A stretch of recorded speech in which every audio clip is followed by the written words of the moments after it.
eager to come and do a bit for you tonight. So let's give a big hand to Kip Fenton. Woo! Thank you all. Boy, it's great to be here. I'm so happy to be here. I'll tell you, I was a little worried. I didn't think I was going to make it. Did anyone else have trouble with traffic? Is traffic miserable for people? No? Oh, well, I guess my mistake might have been trying to get here during the morning rush hour. I was kind of anxious, you know, this is my first time out, and this is great. But, you know, the real problem with traffic today is there's just so many people and cars, it's really the people aren't paying attention. I mean, they're doing everything else but driving. They're talking to the person next to them. It's like, yeah, pal, you've got an eye in your left ear. Sure, I know that. Right? But they're talking on their cell phone, right? They're texting, they're doing all this stuff. Of course, you can't text anymore, right? They won't let us text anymore. And I think that's a good thing. I think, you know, I know a lot of people, especially younger people, you have a little trouble with that. It's difficult to adjust. You get accustomed to doing all your social networking. I didn't have any trouble adjusting at all. I'll tell you why. Because they didn't outlaw typewriters, did they? I got my baby right there.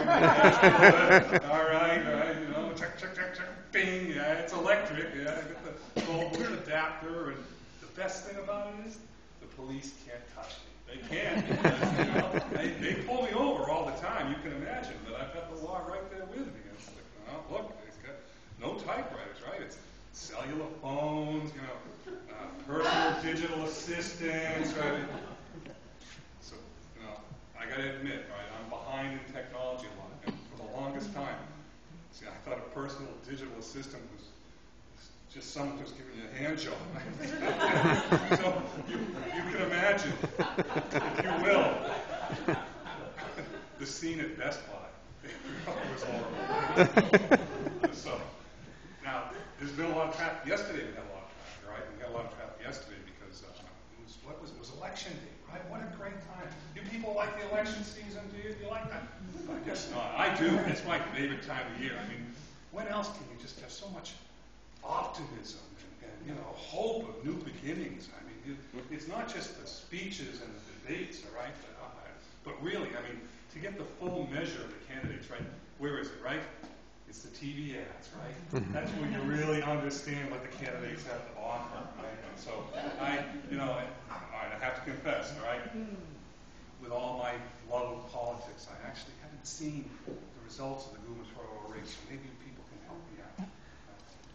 Do we elect the guy who basically drained the state treasury on a bunch of, you know, below average construction work while our infrastructure was collapsing around us? Is that the one? Or do we elect the guy who wants to squeeze every little dollar out of you in taxes so that we can force feed alcohol and tobacco to people on welfare? Is that the guy we elected? Or did we elect the guy whose running mate and campaign staff were last seen boarding a Fenghua bus, sporting Randy Moss jerseys? Is that the guy you like? Well, don't tell me. All right, I know, because with choices like that, how could you go wrong, right? So I'm going to change up a little bit here. I'm going to tell you something that's a little more personal. This bit is actually true. I mean, not that the other stuff wasn't true, but this is true, you know, outside my head. So this is actually, you know, this is going to start off real funny. Maybe that's not a real change for you. This is actually around the time that my mother died. My mother passed away about 2.5 years ago, and she, you know, it wasn't like one of those fun deaths you see on TV. This was real, you know, with suffering and all that. And so the story actually I heard from Ruthie. Ruthie was is still, I hope, a hospice worker, a wonderful person. And yes, I know that's redundant, but I don't care. It's just those hospice people are wonderful. Ruthie would come to the house, and she'd know that my dad Charlie would be, you know, in back with my mom. My mom would be dead, obviously, and my dad would be sitting with my mom Joyce. And so Ruthie came in that day, and she.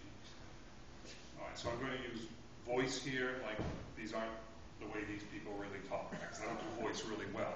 But you use voice, I'm telling you, Don White taught us, and you use voice so that people can differentiate. This is a male talking or a female talking, so I'm going to do that for you. So I feel compelled to tell you, and I'm bad enough at it that I have to tell you now that these are both going to be females talking. Get that right up there now. So Ruby comes in and she says, "Yo, Joycey," and this is what Ruby hears. "Charlie Fenton, you pig! For Christ's sake, get off of me!"